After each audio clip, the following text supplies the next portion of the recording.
آگے بڑھیں گے اور خبر شامل کر لیں گے لیا سے۔ محمد عمران کی رپورٹ کے مطابق جہاں پر ایک بہادر سپوت نے جام شہادت نوش کیا، لیا کوٹ سلطان کا ایک اور سپوت ملک دشمن عناصر کے ساتھ مقابلہ کرتے ہوئے جام شہادت نوش کر گیا۔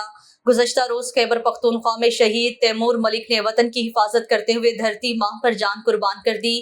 شہید سپاہی تیمور ملک کی نماز جنازہ ان کے آبائی شہر کوٹ سلطان میں مرکزی عیدگاہ میں ادا کی گئی اور فوجی اعزاز کے ساتھ سپرد خاک اور تدفین آبائی قبرستان نوری حضوری کے احاطے میں کی گئی۔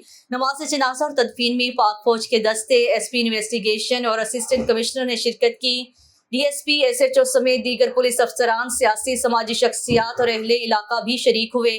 شہید کو پاک فوج کے چاق و چوبند دستے نے سلامی پیش کی، گلدستہ چڑھایا اور خراج عقیدت پیش کیا۔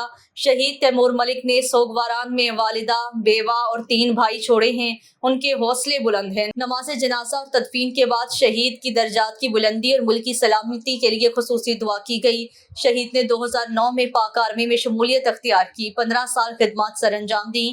شہید 1 سال 2 ماہ قبل ہی رشتہ ازدواج کے بندھن میں بندھے تھے۔